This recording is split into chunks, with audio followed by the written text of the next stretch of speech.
Padre Celestial, te agradecemos por un buen descanso nocturno y por despertarnos para servirte un día más. Y al comenzar el estudio de tu palabra esta mañana, te pedimos que tomes el control de esta reunión, que nos concedas tu Espíritu Santo en cada uno de nuestros corazones y mentes, para que puedas superar mi humanidad, para que pueda ser un instrumento. Que uses para transmitir un mensaje que produzca un efecto que te glorifique y honre entre nosotros. Queremos que la lluvia tardía se derrame sobre nosotros, así que te pedimos que perdones nuestros pecados para que los vasos que somos puedan recibir la lluvia que tienes para nosotros. Por favor, envía el aceite santo a través de las tuberías doradas para que tengamos un suministro de aceite para compartir con aquellos con quienes nos encontremos. Por favor, bendice este estudio en el nombre de Jesús. Amén. Bien, vamos a tener que movernos rápidamente aquí esta mañana, porque hay muchas páginas de notas y estamos comenzando a identificar 1863 como un hito en la historia sagrada. Y hay algunos puntos que queremos establecer antes de pasar a un estudio detallado, pero en Isaías 7. Ayer vimos Isaías 6, donde Isaías, representando a la Odisea y a los adventistas del séptimo día, al final del mundo es purificado y preparado para llevar un mensaje a la iglesia de Dios. Isaías 7 es el mensaje que él debe llevar a la iglesia de Dios. Y el mensaje de Isaías 7 es el 2120. La duración de la profecía de tiempo de 2120 se establece en Levítico 26 por Moisés. Los puntos de inicio para ambos 2120 se mencionan en Isaías 7. La conclusión de ambos 2120 se encuentra en el libro de Daniel. Vamos a tratar el 2120 como una doctrina después de que terminemos de examinar las dos tablas de Habacuc tipificadas en la profecía bíblica. Así que no voy a dedicar mucho tiempo aquí en Isaías 7. Defendiendo la aplicación de los 2520 en Isaías 7. Quiero mirar el año 1863 como tipificado. Pero, Isaías 7, versículo 8. Después, en el periodo de tiempo cuando la tribu del norte de Efraín ha formado una alianza con Siria y está en camino de atacar a Judá, el reino del sur, Isaías es comisionado por el Señor para ir a decirle a Acaz que no se preocupe por esta confederación, que viene contra él. Y en medio de este anuncio profético a Acaz por parte de Isaías, en el versículo 8, hay una profecía de tiempo que dice, porque la cabeza de Siria es Damasco, y la cabeza de Damasco es Resín. Y dentro de 65 años, ¿cuántos son 65 años? 65. En 65 años Efraín será quebrantado, de modo que no será un pueblo. Y la cabeza de Efraín es Samaria, y la cabeza de Samaria es el hijo de Remalías. Si no creéis, ciertamente no seréis afirmados.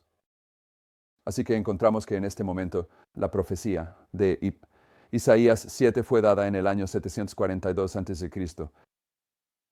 Y la promesa era que dentro de 65 años, lo que te lleva al 670 a.C., el reino del norte de Efraín sería quebrantado y fue llevado en el 723, comenzando así la dispersión del reino del norte.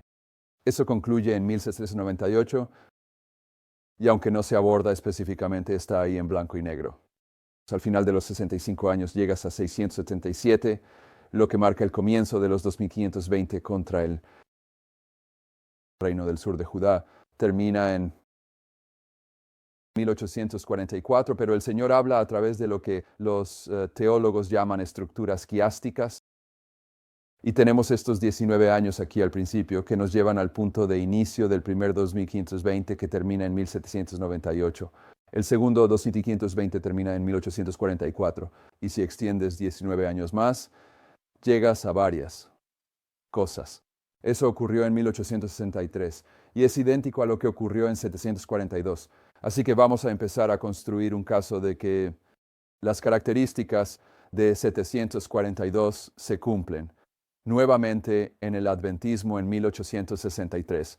Y por supuesto, este es uno de los campos de batalla sobre este mensaje, aunque aún no se está debatiendo, porque aquellas personas que están rechazando el 2520 no han escuchado un argumento realmente completo sobre 1863. Pero yo sugeriría que, aunque esto será un punto de batalla en este mensaje, el verdadero punto de batalla de 1863 es 1863. Está ilustrando el comienzo del adventismo y por lo tanto 1863 está identificando el fin del adventismo y las características que están en 742 a.C. que se repiten en 1863 se van a repetir en el tiempo de la ley dominical y el adventismo al final del mundo. Así que hay aún más aplicación de la verdad presente que simplemente el argumento de 1863. Si retrocedes en la historia de los milleritas, encontrarás que William Miller, la mayoría de los milleritas marcaron el comienzo de esta profecía de tiempo en 722. Hiram Edson, en 1856, cuando escribió sus artículos sobre los 2520, él marcó 723, así que hubo algunas diferencias históricas. Cuando miraron en la historia, estaban viendo 722, 723, e incluso entre aquellas personas que están presentando este mensaje, todavía hay algunas personas que se aferran a 722. Por eso tengo esto aquí, sin tratar con la evidencia histórica, manteniéndolo simplemente a un nivel matemático simple. Si tienes 46 años desde 1798 hasta 1844, 1798 restado de 1844 es igual a 46. Y ambos de estos puntos en el tiempo son la conclusión de profecías de tiempo idénticas de 2520. Entonces, matemáticamente, cuando vuelves a los comienzos tienen que hacer lo mismo para ti. Restas 677 de 723, llegas a 46. Si fuera 722, obtendrías 45. Y no es así. Simplemente matemáticamente ahí mismo sabes que tiene que ser 723 si quieres saberlo. Estos 45 años se convierten, la idea de los 45 años se convierte en algo con lo que Miller y los milleritas luchan. ¿Ves los 45 años en estos gráficos? Esto era parte de lo que estaban tratando, es los 220, 520, creyendo que uno comenzó en 722. Eso no es un punto importante en nuestro estudio aquí hoy, así que avanzaremos más allá de eso.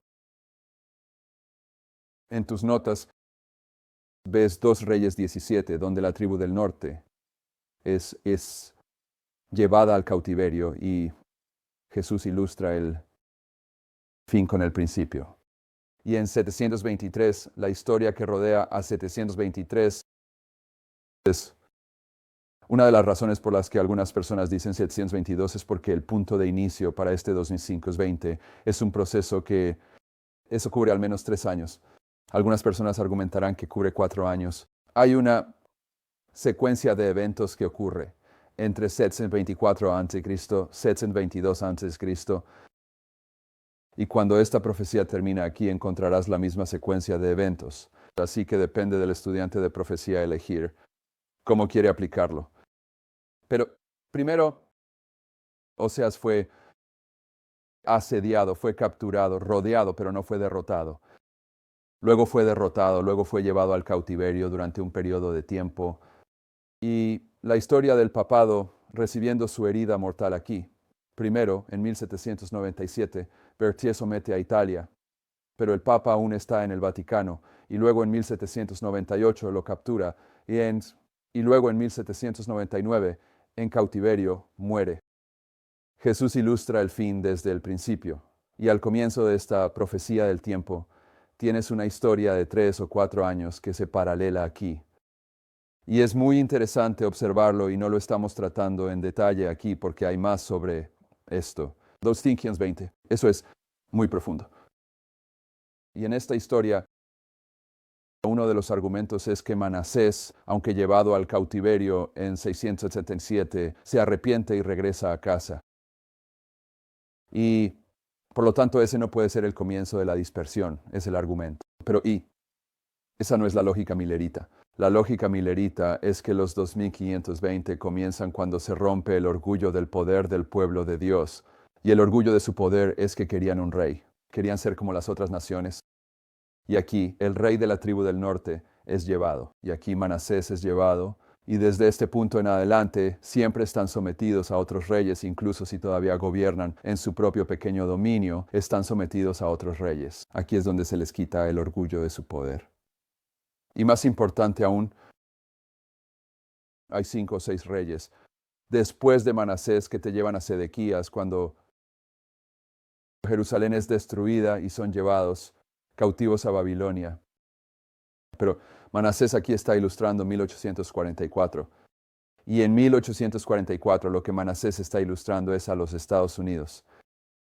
En los Estados Unidos, cuando Suter White habla sobre el rechazo del mensaje del primer ángel, aquí en 1842, 1843, 1844, ella dice que los protestantes de los Estados Unidos sufrieron una caída moral, pero no fue completa.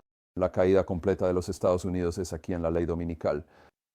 Así que esta profecía con Manasés está describiendo una caída progresiva, y cuando se cumple en el periodo de 1844, está marcando el comienzo de una caída progresiva.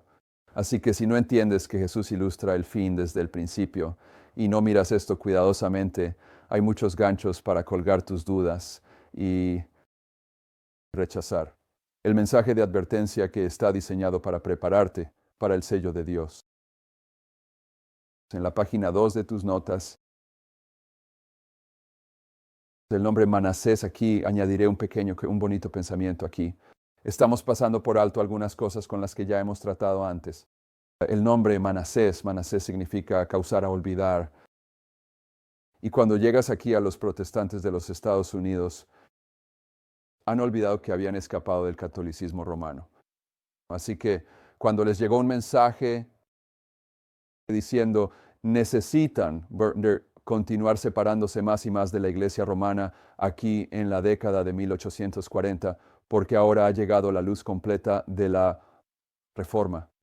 Los protestantes han olvidado que han salido del catolicismo romano y han decidido que van a permanecer bajo la influencia del catolicismo, aferrándose a los 2 pilares principales del catolicismo, que son la inmortalidad del alma y la santidad del domingo. Y por supuesto, cuando llegas al final del mundo, la razón por la que Estados Unidos coloca al papado en el trono de la tierra es, ¿olvidaron quién es ella? Así que Manasés, que significa causar el olvido, está ilustrando a los Estados Unidos desde muchas direcciones diferentes. Tienes algunas citas allí que muestran que los Estados Unidos olvida de dónde vinieron. Bien, ahora con lo que queremos tratar hoy un poco, y por eso me estoy moviendo rápidamente, tengo mucha lectura, es aquí. En 1863, James White, el líder de la Iglesia Adventista del Séptimo Día, deja de lado el 220 en este gráfico. Al hacerlo, está dejando de lado este gráfico. Y en el mismo año introduce un nuevo gráfico sin el 220. Y aquellos de nosotros que estamos enseñando la importancia de las tablas de Habacuc en el ámbito público hoy en día. Una de las citas que usamos, no la tengo en estas notas, pero está en las notas de adoración. Una de estas citas que usamos es de James White. Y James White dijo antes de 1863, cualquiera que niegue que el gráfico de 1843 es un cumplimiento de Habacuc 2 ha abandonado la fe original.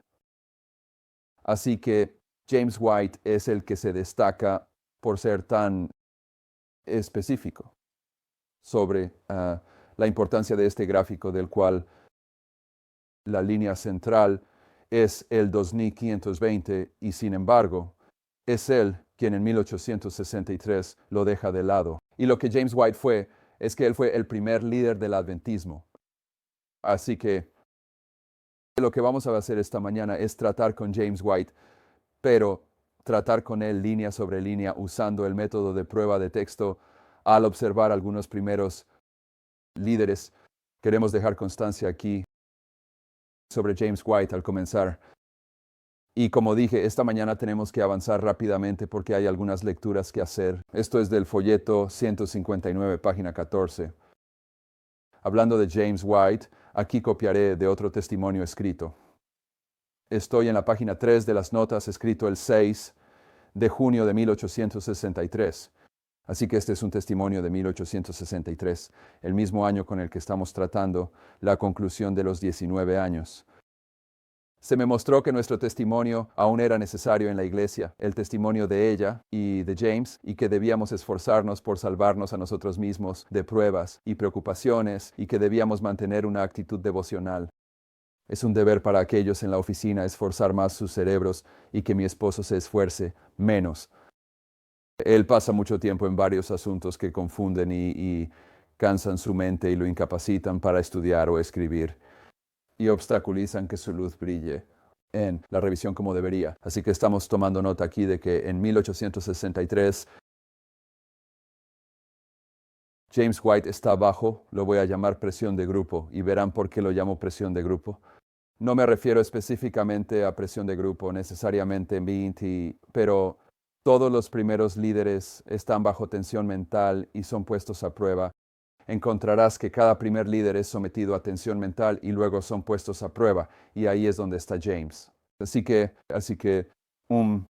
¿y cuándo es él? Él está así en 1863. Bien, continuando.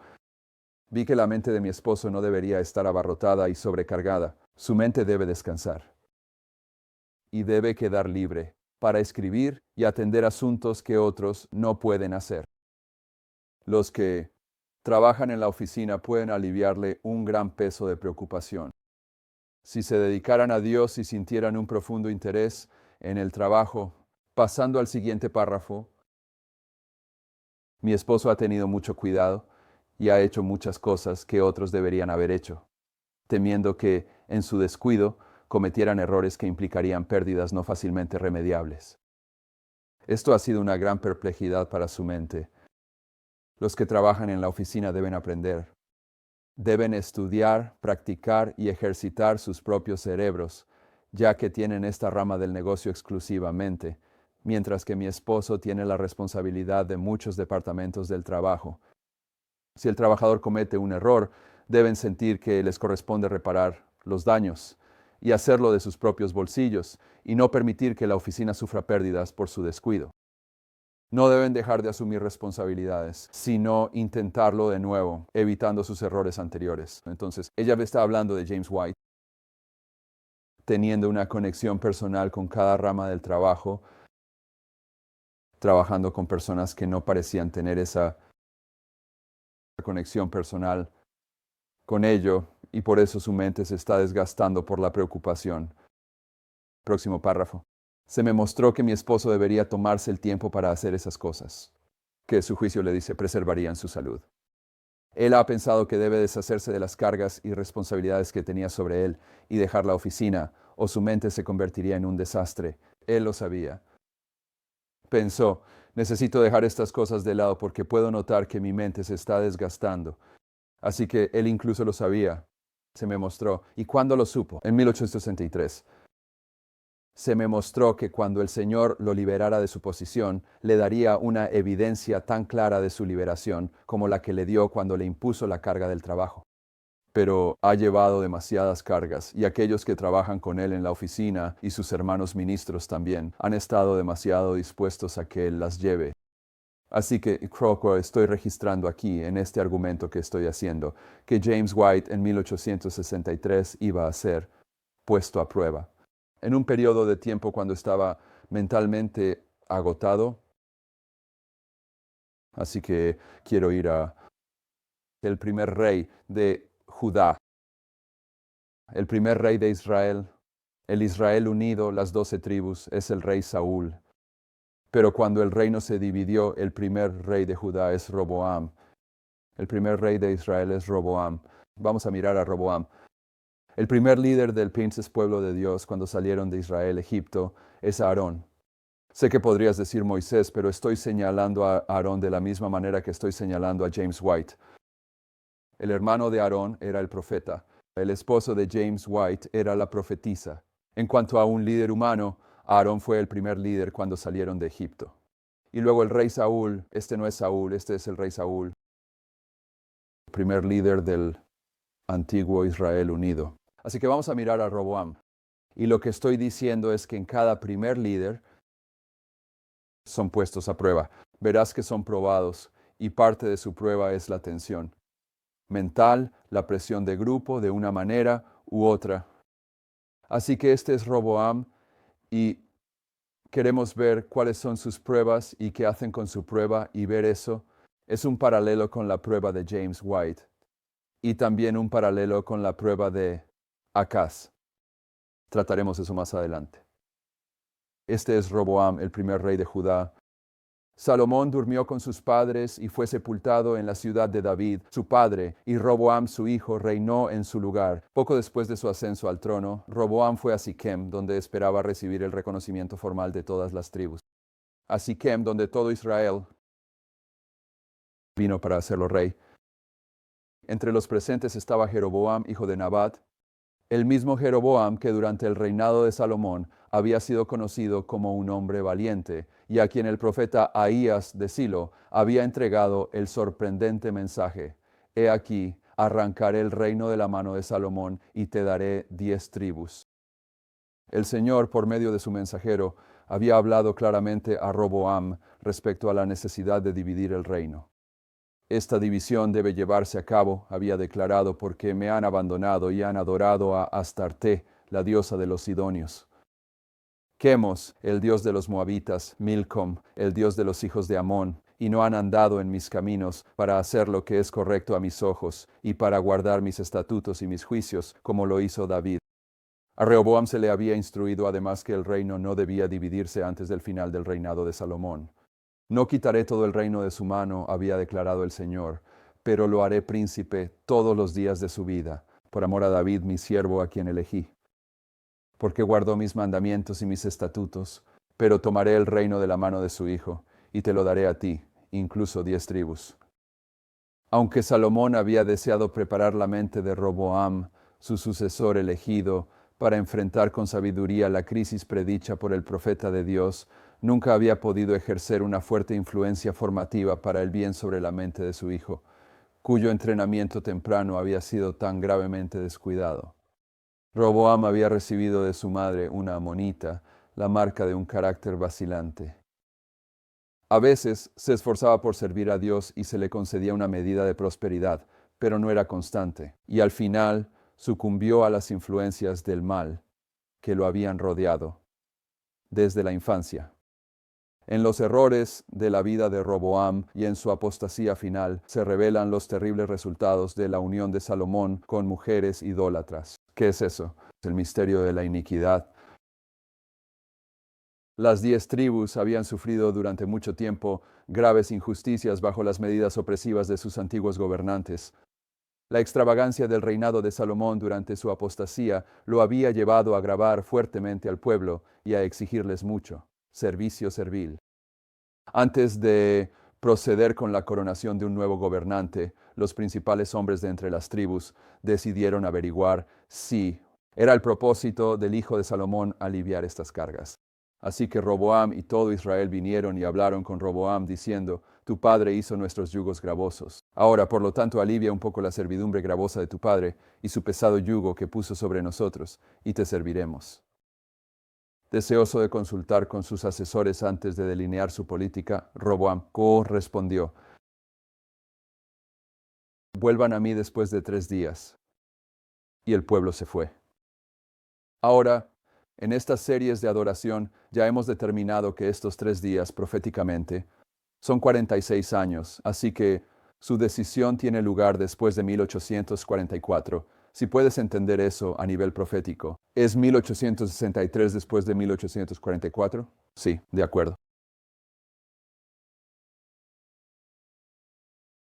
¿Dónde estaba? ¿En qué párrafo?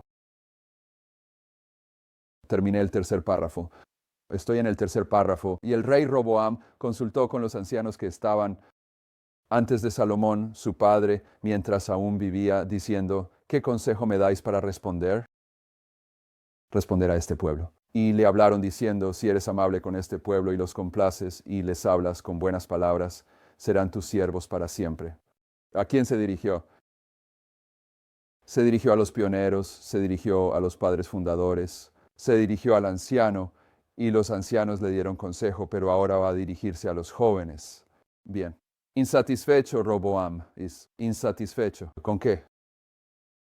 Con el pasado antiguo, con el mensaje de los pioneros. Estaba insatisfecho con eso. Insatisfecho, Roboam se dirigió a los hombres más jóvenes con quienes se había asociado durante su juventud y primeros años de adultez y les preguntó, ¿qué consejo dais para que podamos responder a esto? Personas que me han hablado diciendo, haz más ligero el yugo que tu padre puso sobre nosotros. Los jóvenes sugirieron que tratara con severidad a los súbditos del reino y les hiciera saber que desde el principio no toleraría ninguna interferencia con sus deseos personales. Halagado por la perspectiva de ejercer autoridad suprema, Roboam decidió ignorar el consejo de los ancianos y dejar de lado el mensaje fundamental, los hombres mayores de su reino, y hacer de los hombres más jóvenes sus consejeros. Así sucedió que en el día de la cita, cuando Roboam y todo el pueblo vinieron a Roboam para una declaración sobre la política que se pretendía seguir, cuando se reunieron después de los 3 días, cuando se reunieron después de 1844, Roboam respondió al pueblo, con dureza diciendo, mi padre hizo pesado vuestro yugo, y yo añadiré a vuestro yugo. Y mi padre también. Os castigó con látigos, pero yo os castigaré con látigos, os castigaré con escorpiones. Si Roboam y sus consejeros inexpertos hubieran entendido la voluntad divina respecto a Israel, habrían escuchado la petición del pueblo por reformas decididas en la administración del gobierno. Pero en la hora de oportunidad que se les presentó durante la reunión en Siquem, no lograron razonar de causa a efecto, y así debilitaron para siempre su influencia sobre un gran número de personas. Su determinación expresada de perpetuar y añadir a la opresión introducida durante el reinado de Salomón estaba en conflicto directo con el plan de Dios para Israel, y dio al pueblo amplia ocasión para dudar de la sinceridad de sus motivos. En este intento imprudente e insensible de ejercer poder, el rey y sus consejeros elegidos revelaron orgullo de posición y autoridad. Ahora, la razón por la que puedes tomar a estos primeros líderes para compararlos con James White, y la razón por la que para mí, una razón importante por la que empiezo con Roboam, y estamos cerca de esta razón importante, así que quiero que la entiendas, porque cuando hablamos de James White en 1863, dejando de lado los gráficos, dejando de lado las verdades fundamentales, muchas personas, ya sabes, se ofenden, está atacando a James White, pero en la historia de Roboam está claro que lo que hizo Roboam, quiero decir, importaba, pero realmente no importaba lo que hiciera Roboam porque iba a suceder. Fue un cumplimiento de la profecía y la Biblia lo dice claramente. Así que lo que James White iba a hacer, iba a cumplir la profecía de una forma u otra. No se trata de que James White sea una persona perdida o una persona salvada o de ser una buena persona o una mala persona. Se trata del cumplimiento profético. Y Frank Sutter, ¿cuántos de ustedes conocen a Frank Sutter, el pionero Frank Sutter? Si Frank Sutter hubiera sido el que dejó de lado el 220 en 1863, nadie los habría reconocido. Porque ni siquiera sabes quién es Frank Sutter, ¿verdad? Yo tampoco. Dudo que hubiera un pionero llamado Frank Sutter.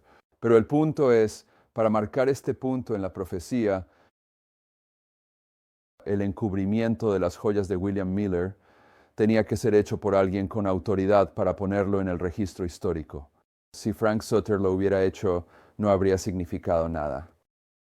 Tenía que ser logrado. Esta profecía tenía que ser cumplida por alguien en una posición de autoridad y liderazgo. Así que esto no se trata de que James White sea un alma perdida o un tipo malo. Esto se trata del cumplimiento de la profecía. Y este argumento se sostiene en el primer líder, Roboam. Observa el siguiente párrafo. Dice, el Señor no permitió que Roboam llevara a cabo la política que había delineado. Entre las tribus había muchos miles que se habían despertado completamente ante las medidas opresivas, las impresionantes medidas del reinado de Salomón, y ahora sentían que no podían hacer otra cosa que rebelarse contra la casa de David. Cuando todo Israel vio que el rey no les escuchaba, el pueblo respondió al rey diciendo, ¿qué parte tenemos en David? Tampoco tenemos herencia en el hijo de Isaí. A tus tiendas, oh Israel, ahora cuida de tu propia casa, David. Así que Israel se fue a sus tiendas. La brecha creada por el discurso imprudente de Roboam resultó irreparable. Desde entonces las 12 tribus se dividieron y las tribus de Judá y Benjamín componían el reino inferior o reino del sur de Judá, bajo el gobierno de Roboam, mientras que las 10 tribus del norte formaron y mantuvieron un gobierno separado conocido como el reino de Israel, con Roboam como su gobernante. Así se cumplió la predicción del profeta sobre la división del reino. La causa fue del Señor. 1863, la causa es del Señor. Esto no se trata del estado de salvación de James White. No se trataba del estado de salvación de Roboam. Era que la profecía se iba a cumplir de una manera u otra. Pero sin embargo, este primer rey estaba sufriendo bajo la presión de sus pares. Todo Israel se reunió, querían una respuesta. Y estaba siendo puesto a prueba justo al comienzo de su reinado como líder. Y lo que hizo fue rechazar los caminos antiguos. Rechazó el consejo de los pioneros, si puedes verlo. Y al hacerlo, como primer líder, está prefigurando al primer líder, James White, quien en 1863 dejó de lado los caminos antiguos. Aarón, el primer líder cuando salieron de Egipto. Éxodo 32:1. Éxodo 32:1. Dice, y viendo el pueblo que Moisés tardaba en descender del monte, se congregaron alrededor de Aarón y le dijeron, levántate, haznos dioses que vayan delante de nosotros. Porque en cuanto a este Moisés, el hombre que nos sacó de la tierra de Egipto, no sabemos qué le ha sucedido. Y la hermana White nos dice que estaban amenazando con matarlo si no lo hacía, si Aarón no hacía lo que decían. ¿Es eso presión de grupo? ¿Está bajo una tensión mental aquí? Bien, y él es el primer líder. Hay mucho en esto, pero leamos este pasaje de Patriarcas y Profetas, página 316. En ausencia de Moisés, la autoridad judicial había sido delegada a Aarón, y una gran multitud se reunió alrededor de su tienda. Con el hombre, haznos dioses que vayan delante de nosotros, porque en cuanto a este Moisés, el hombre que nos sacó de la tierra de Egipto, no sabemos qué ha sido de él.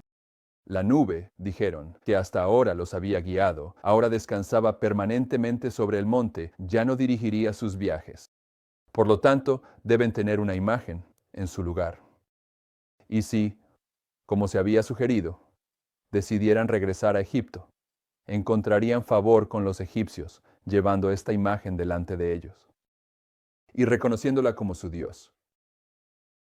Una crisis así demandaba un hombre de firmeza, decisión y valor inquebrantable, alguien que mantuviera el honor de Dios por encima del favor popular, la seguridad personal o la vida misma.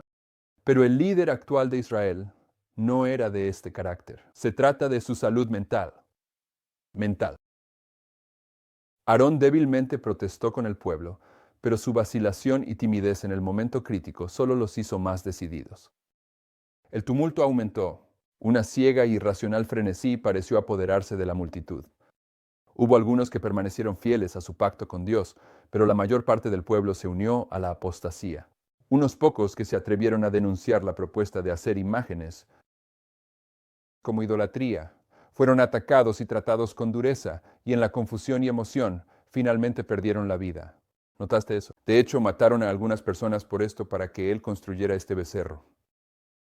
Aarón temía por su propia seguridad. Esto es estrés mental, como Jeroboam, como James White. Y en lugar de defender noblemente el honor de Dios, cedió a las demandas de la multitud. Su primer acto fue ordenar que se recogieran los aretes de oro de todo el pueblo y se los llevaran, esperando que el orgullo los llevara a rechazar tal sacrificio. Pero ellos entregaron voluntariamente sus adornos, y con ellos hizo un becerro fundido, una imitación de los dioses de Egipto. El pueblo proclamó, estos son tus dioses, oh Israel, que te sacaron de la tierra de Egipto. Y Aarón vilmente permitió este insulto a Jehová. Hizo más. Visto con Presta atención a esto. Hizo más. Hizo más. Viendo con qué satisfacción fue recibido el Dios de oro, construyó un altar delante de él. No solo construyó un becerro de oro, construyó un altar delante de él. Y proclamó: mañana es la fiesta del Señor. Ahora, quiero que veas aquí, lo mencionaré rápidamente. Es la primera cosa. Es el yo en esta historia.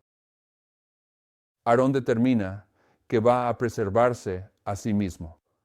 Y su primer intento de defender a Dios, su primera acción es apelar al orgullo, al yo de las personas a su alrededor. El primer problema en esta secuencia de eventos es el yo. El segundo problema es la imagen de la bestia, el becerro de oro. Y el tercer problema es el altar. Y ya hemos leído en este servicio de adoración que el verdadero altar es Cristo. Así que lo que tienes en esta secuencia es la autoexaltación, la prueba de la imagen y un falso Cristo. Bueno, en nuestra historia eso sería el diario autoexaltación, panteísmo y un falso Cristo. ¿De acuerdo? Pero de todos modos vamos a tratar con eso a medida que avancemos. Pero lo ponemos en el registro. Mañana es una fiesta. El anuncio fue hecho por trompetistas a lo largo del campamento. Se levantaron temprano al día siguiente y ofrecieron holocaustos y presentaron ofrendas de paz. Se sentó a comer y a beber y se levantó para divertirse. Bajo el pretexto de celebrar una fiesta al Señor, se entregaron a la glotonería y a la desenfrenada diversión licenciosa. Cuán, a menudo en nuestros días, el amor al placer se disfraza de forma de piedad. Una religión que permite a los hombres, mientras observan los ritos de adoración, dedicarse a la gratificación egoísta o sensual, es tan agradable para las multitudes. Ahora como en los días de Israel. Y todavía hay Aarones complacientes que, mientras ocupan posiciones de autoridad en la iglesia, cederán a los deseos de los no consagrados y así los alentarán en el pecado. Solo habían pasado unos pocos días desde que los hebreos habían hecho un pacto solemne con Dios para obedecer su voz. Por favor, tenga en cuenta que el tiempo no es el factor. ¿Sabes? Cuando señalas, algunas personas apuntan a 1863 y argumentan, bueno, James White tenía que tener un entendimiento de esa historia. Estaba justo allí, en esa misma historia. Él estaba dando la comprensión precisa de lo que se debía hacer con el 2520 porque estaba justo allí con ello. No podría haber cometido un error tan temprano. Bueno, Aarón está cometiendo un error en cuestión de días. El tiempo no es el argumento en contra de que James White sea tipificado por estos primeros líderes. Solo habían pasado unos pocos días desde que los hebreos habían hecho un pacto solemne con Dios para obedecer su voz. Unos pocos días. Habían estado temblando de terror ante el monte, escuchando las palabras del Señor. No tendrás otros dioses delante de mí. La gloria de Dios aún se cernía sobre el Sinaí a la vista de la congregación, pero se apartaron y pidieron otros dioses. Hicieron un becerro en Horeb y adoraron la imagen fundida. Así cambiaron la gloria en la semejanza, su gloria en la semejanza de un buey. ¿Cómo podría haberse mostrado mayor ingratitud y ofrecido un insulto más atrevido a aquel que se había revelado a ellos como el Padre tierno y Rey todopoderoso? Entonces, si has examinado esta historia de cerca antes, sabes que lo que Aarón ensambló fue la imagen de la bestia. Porque cuando Moisés va a castigar a aquellos por hacer y adorar la imagen de la bestia, la muele en polvo y los obliga a beberla. La mezcla con agua y los obliga a beberla. Y este es el castigo del tercer ángel en Apocalipsis 14, cuando la ira de Dios se derrama sin medida desde la copa de su indignación. Así que aquí vemos a Aarón, no solo haciendo una imagen de la bestia, sino también un altar, un falso Cristo en esta historia. Y al mismo tiempo que lo está haciendo, ¿qué está haciendo Moisés? Recibiendo las dos tablas. Así que, Aarón, en el momento en que las dos tablas están siendo entregadas al antiguo Israel, Aarón está haciendo una tabla falsa. Y la tabla falsa son los dioses de Egipto. ¿Y cuáles son los dioses principales de Egipto? ¿Cuál es el dios principal de Egipto que está representado por ese becerro de oro? Es la adoración al sol. Así que Aarón está haciendo una tabla falsa. Aarón está siendo probado como un primer líder. Está bajo una presión extrema de sus pares, al igual que lo estaba James White. Y lo que hace Aarón es introducir una tabla falsa, una tabla falsificada, en lugar de las dos tablas de Moisés. Y lo que estamos diciendo es que James White estaba bajo presión de sus pares. Y siendo probado como el primer líder, introduce una tabla falsa en lugar de las dos tablas de Habacuc.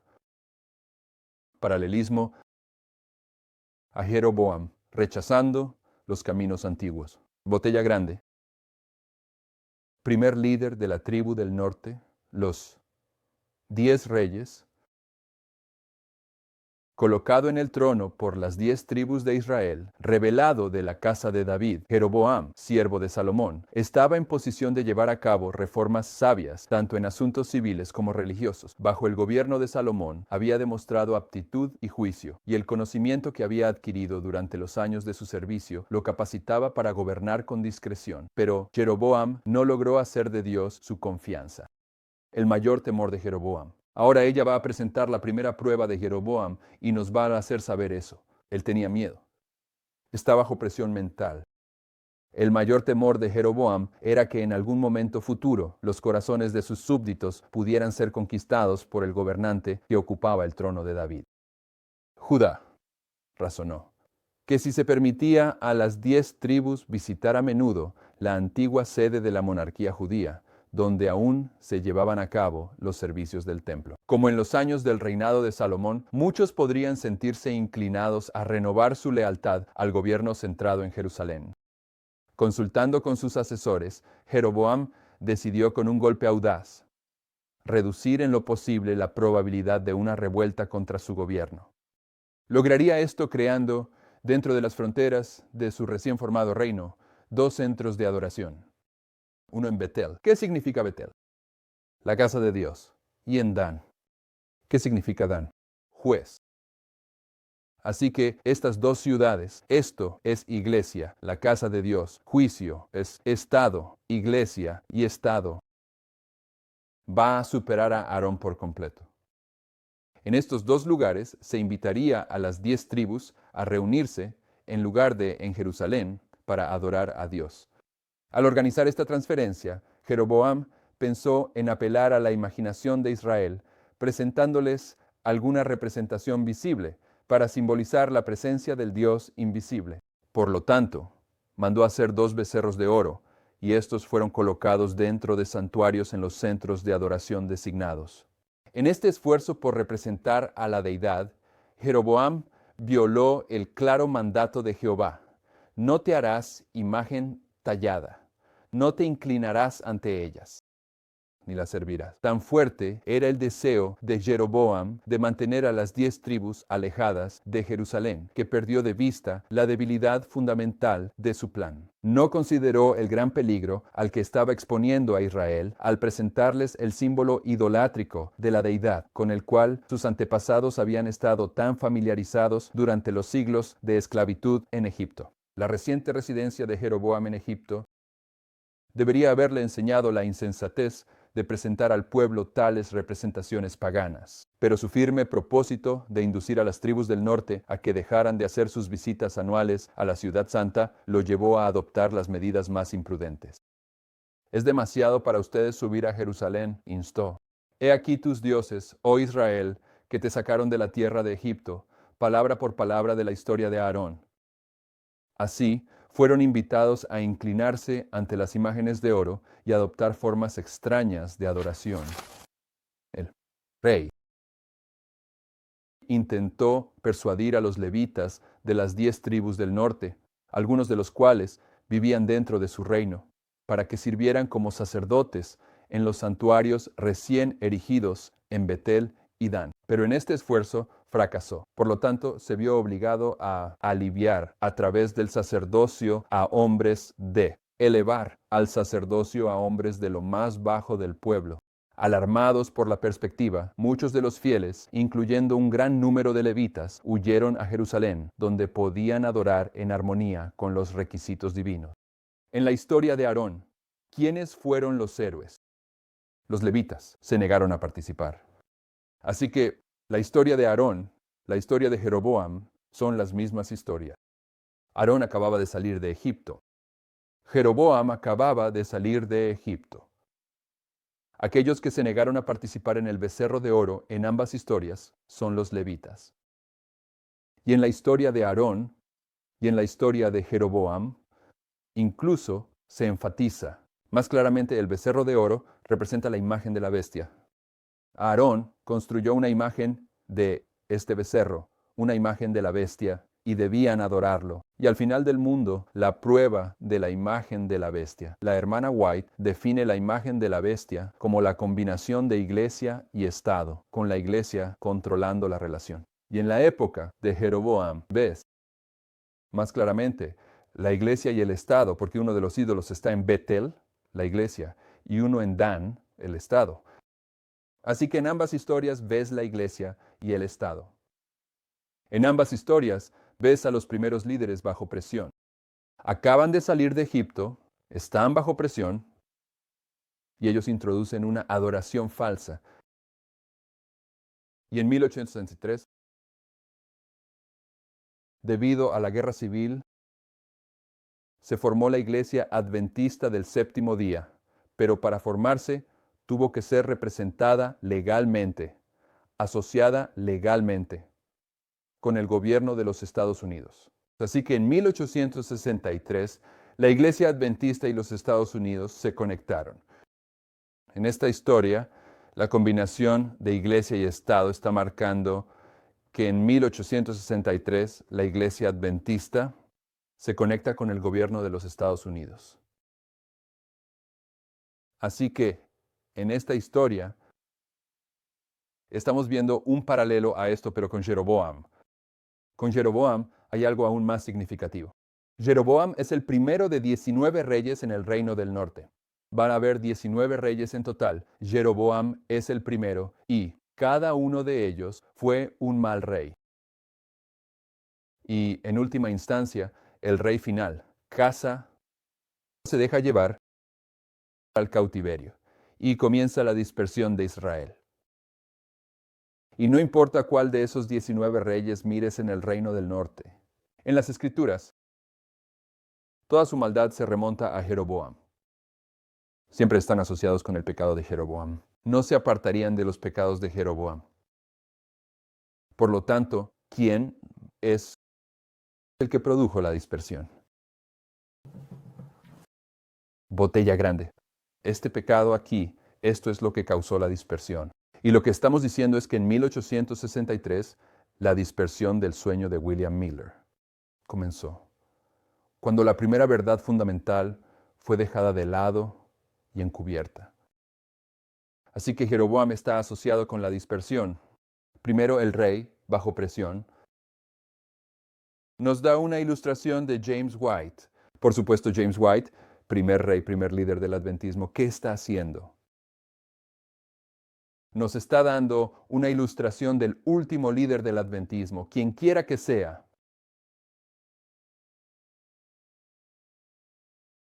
El primer rey Saúl. Primero, el rey Saúl.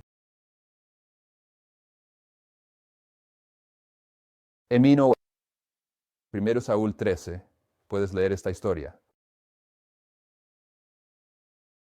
Pero Saúl había recibido una profecía justo cuando fue ungido rey. Era una profecía de que me voy a encontrar contigo. Pero puedes leerlo rápidamente y puedes pensar que se van a encontrar con él de inmediato, pero no fue así. Era una profecía cuando fue ungido rey por primera vez que no se iba a cumplir hasta dentro de 2 años. Bien, así que eso es lo que vamos a leer sobre esto. Entonces, cuando se cumplió, se suponía que cuando Saúl llegara a esta ciudad, debía esperar a que Saúl viniera a hacer una ofrenda. pero estaba bajo presión porque los filisteos estaban reuniendo a sus tropas y sus hombres estaban asustados. Y dice que sus hombres se dispersaron, ¿de acuerdo? Y dice que sus hombres se dispersaron durante 7 días y bajo presión. Saúl, en la dispersión de 7 veces, él procede y hace la ofrenda que Saúl se suponía que debía hacer, rechazando así el espíritu de profecía y estableciendo un ejemplo de iglesia y Estado cuando el rey asume hacer la ofrenda. Así que hay muchas conexiones con estos primeros reyes. Pero leamos esto de Saúl. En 1 Saúl 13, versículos 1 al 14 es donde está esta historia. Vamos a leer el versículo 8. Y esperó 7 días, según el tiempo señalado que Saúl había fijado. ¿Qué es un día? ¿Un año? ¿7 años? ¿Cuántos días hay en un año? Esperó 2520. Pero Saúl no vino a Gilgal, y el pueblo se dispersó de él. Ahora, aquí está la hermana White sobre esto. Signs of the Times, 11 de mayo de 1888. Después de que Saúl fue ungido rey, el profeta Saúl le dio instrucciones detalladas sobre qué curso debía seguir. Profetizó que el Señor obraría un cambio en su corazón para prepararlo para las solemnes responsabilidades de su nuevo cargo. Declaró al rey: te encontrarás con un grupo de profetas que bajan del lugar alto con un salterio, un pandero, una flauta y un arpa delante de ellos, y profetizarán, y el Espíritu del Señor vendrá sobre ti, y profetizarás con ellos, y serás transformado en otro hombre. Y bajarás delante de mí a Gilgal. Ahora puedes leer este pasaje y pensar, bueno, justo después de que profetice, va a ir a Gilgal. Pero la realidad es que no termina en Gilgal hasta un par de años después. Pero se supone que debe recordar la profecía sobre Gilgal. Y bajarás delante de mí a Gilgal, y he aquí, yo descenderé a ti para ofrecer holocaustos y sacrificar sacrificios de ofrendas de paz. 7 días esperarás hasta que yo venga a ti, y te mostraré lo que debes hacer. Mientras Saúl continuaba su camino, el cambio del que el profeta había hablado se realizó en él, y Dios le dio otro corazón, y todo lo que Saúl había dicho se cumplió. El corazón de Saúl se volvió hacia el Señor, su mente se amplió, y tuvo la bendición de la comprensión espiritual. Él sentía que la fortaleza de Israel era el Señor, Dios, incluso Jehová, y en él podía tener valor, fortaleza y resolución para gobernar sabiamente. Ahora depende de Saúl llevar a cabo la salvación que Dios había obrado en él. No fue hasta el 2.º año de su reinado que se requirió la presencia de Saúl en Gilgal. En ese momento, los filisteos estaban acampados contra Israel. Va a ser puesto a prueba, como todos estos primeros líderes son puestos a prueba. En ese momento, los filisteos estaban acampados contra Israel. Saúl y sus seguidores podían ver el vasto ejército que estaba dispuesto contra ellos, y los israelitas estaban consternados ante la vista de las poderosas fuerzas que tendrían que enfrentar en batalla. No estaban preparados para enfrentar al enemigo, ya que eran indisciplinados y estaban mal armados. Eres un rey, estás siendo rodeado por los filisteos. Tu ejército es indisciplinado, están mal armados y están comenzando a huir. ¿Es eso presión mental o qué? De acuerdo. Día tras día, Saúl se demoraba. ¿Cuántos días se está demorando? 7 días. Día tras día, Saúl se demoraba, pero sin hacer esfuerzos decididos para alentar al pueblo e inspirar confianza en Dios. Antes de que el tiempo señalado por el profeta hubiera expirado por completo, se impacientó por la demora y se permitió desanimarse. Ahora, si recuerdas desde el principio de esta serie de adoración, ¿quién es el que se impacienta con una demora? Las vírgenes insensatas se impacientan con la demora. Él es una virgen insensata aquí. Se impacientó por la demora y se permitió desanimarse por las circunstancias difíciles que lo rodeaban. Esto es presión mental. En lugar de buscar fielmente preparar al pueblo para el servicio que Saúl venía a realizar, se entregó a la incredulidad y al presentimiento. La obra de buscar a Dios mediante el sacrificio era la obra más solemne e importante. Y Dios requería que su pueblo examinara sus corazones y se arrepintiera de sus pecados, para que la ofrenda pudiera hacerse con aceptación ante Él y que su bendición acompañara sus esfuerzos para conquistar al enemigo. Pero Saúl se había vuelto inquieto, y el pueblo, en lugar de confiar en Dios para obtener ayuda, miraba al rey, a quien habían elegido para liderarlos y dirigirlos. Sin embargo, el Señor todavía se preocupaba por ellos y no los entregó a los desastres que habrían caído sobre ellos si el frágil brazo de carne se hubiera convertido en su único apoyo. Los llevó a lugares estrechos. Él los va a probar para que se den cuenta de la locura de depender del hombre y para que se vuelvan a Él como su única esperanza. El momento de la prueba de Saúl había llegado. Todo primer líder es probado. Todo primer líder es probado. James White fue el primer líder. Fue probado. Ahora debía demostrar si dependería de Dios y esperaría pacientemente según su mandato, revelándose así como alguien en quien Dios podría confiar en lugares difíciles como gobernante de su pueblo, o si sería vacilante e indigno de la sagrada responsabilidad que había recaído sobre él. ¿Escucharía el rey que Israel había elegido al gobernante de todos los reyes? ¿Dirigiría la atención de sus soldados desanimados hacia aquel en quien la fuerza eterna es fuerza eterna y liberación? Con creciente impaciencia. Esperaba la llegada de Saúl y atribuía la confusión, angustia y deserción de su ejército a la ausencia del profeta. Llegó el tiempo señalado, pero el hombre de Dios no apareció de inmediato. La providencia de Dios había retenido a sus siervos, pero el espíritu inquieto e impulsivo de Saúl ya no podía ser contenido. Sintiendo que algo debía hacerse para calmar los temores del pueblo, decidió convocar una asamblea para un servicio religioso y, mediante sacrificio, suplicar ayuda divina. Dios había ordenado que sólo aquellos consagrados al oficio debían presentar sacrificios ante él. Pero Saúl ordenó: traed aquí un holocausto. Y equipado como estaba con armadura y armas de guerra, se acercó al altar y ofreció un sacrificio a Dios. Esto es una combinación de iglesia y Estado, al igual que Jeroboam, al igual que Aarón, señalando que en 1863, con propósitos nobles, la Iglesia Adventista del Séptimo Día va a ser establecida legalmente para que sus miembros tengan el derecho legal de no ser reclutados en la guerra civil. Pero no obstante, el movimiento millerita se convirtió en una iglesia en 1863 y, para hacerlo, se conectó legalmente con el gobierno de los Estados Unidos. Saúl, pero ¿dónde estaba él? Sucedió que tan pronto como terminó la ofrenda quemada, he aquí, Saúl llegó y Saúl salió a su encuentro para saludarlo. Saúl vio de inmediato que Saúl había ido en contra de las instrucciones expresas que se le habían dado.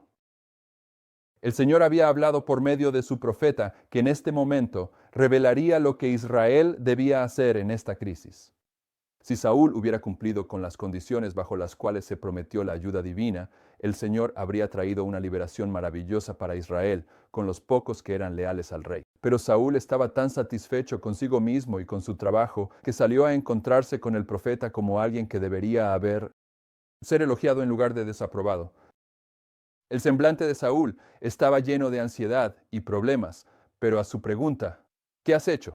Saúl ofreció excusas por su acto presuntuoso.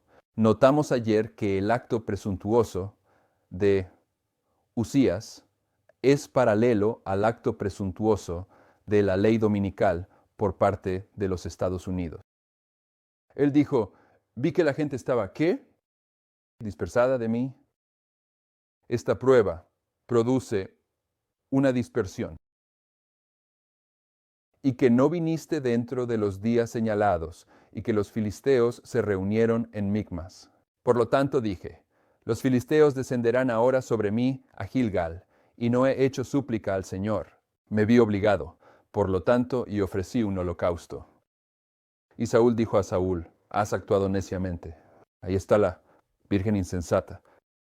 No has guardado el mandamiento del Señor, tu Dios, que Él te ordenó. Porque ahora el Señor habría establecido tu reino sobre Israel para siempre. Pero ahora tu reino no continuará. El Señor ha buscado un hombre conforme a su corazón, y el Señor le ha mandado ser capitán sobre su pueblo. Y Saúl se levantó y subió de Gilgal a Gibea de Benjamín.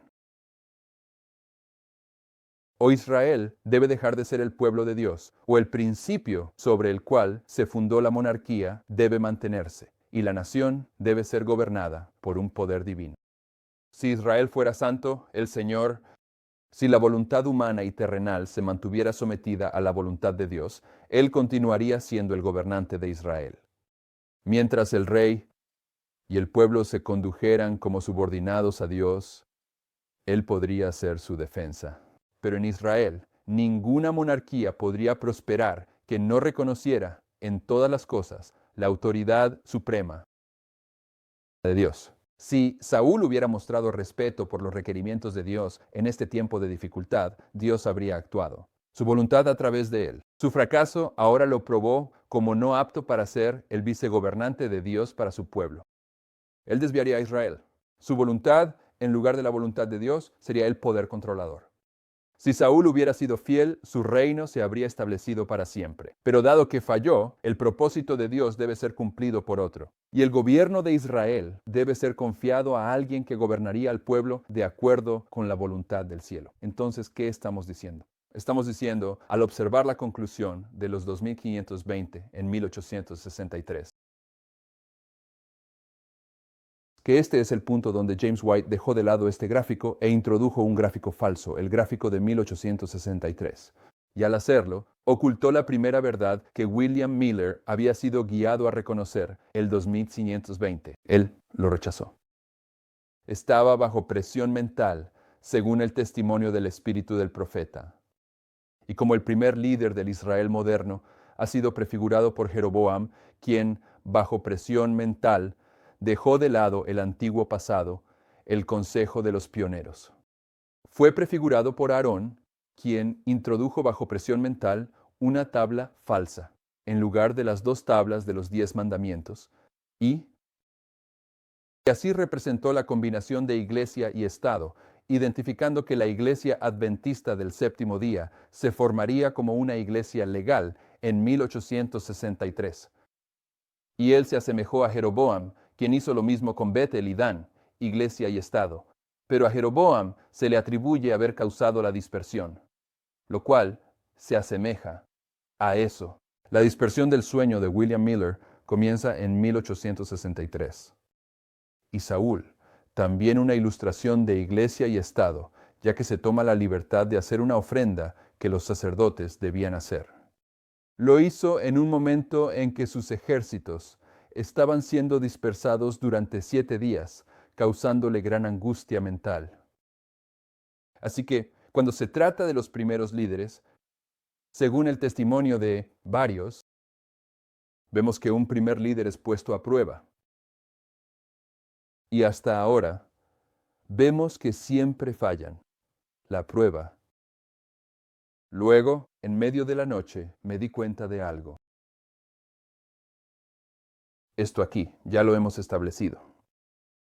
Me di cuenta de esto anoche, así que no hay manera de que esté en tus notas. Bien. Pero me gusta.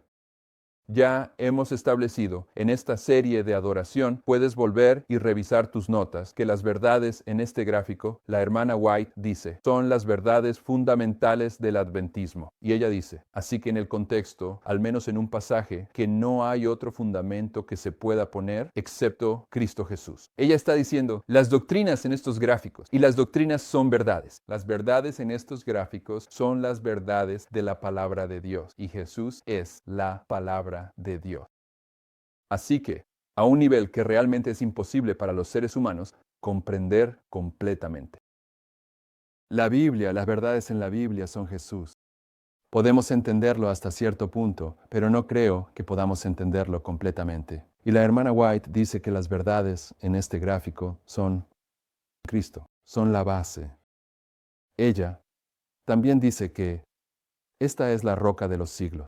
Así que ella te da 2 testimonios sobre quién es Cristo en relación con este gráfico. Así que en 1863 hubo otro líder que negó la roca de los siglos. Otro primer líder, Pedro. y lo negó justo allí al principio. ¿Estaba Pedro bajo estrés cuando se dio cuenta de que iban a llevar a Cristo al salón del juicio y que realmente iba a ser crucificado? Ahora, ¿qué había dicho James White? ¿Qué había dicho James White? James White dice, si niegas que este gráfico es un cumplimiento de Habacuc, entonces has abandonado la fe original. ¿Qué dijo Pedro? No hay manera de que te crucifiquen. Y le cortó la oreja a un hombre. Pero luego se enfrentó a la realidad. ¿Y qué hizo? Negó la roca de los siglos. Negó los fundamentos justo allí, en la escena de la crucifixión. ¿Y qué pasó en la escena de la crucifixión? Todos los discípulos se dispersaron. Así que tienes una dispersión aquí. Tienes una dispersión aquí. Tienes una dispersión aquí sobre el testimonio de 3. Bajo presión, James White rechazó la posición del pionero y comenzó la dispersión del sueño de William Miller, del sueño de Nabucodonosor en 1863, prefigurando así.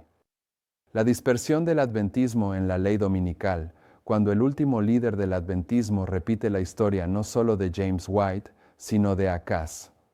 Y veremos eso mañana. ¿Oramos? Padre Celestial, queremos beneficiarnos de estas historias sagradas. Y sabemos que en el futuro vamos a estar bajo gran presión mental al estar separados unos de otros y tener que dar una razón de por qué creemos lo que creemos.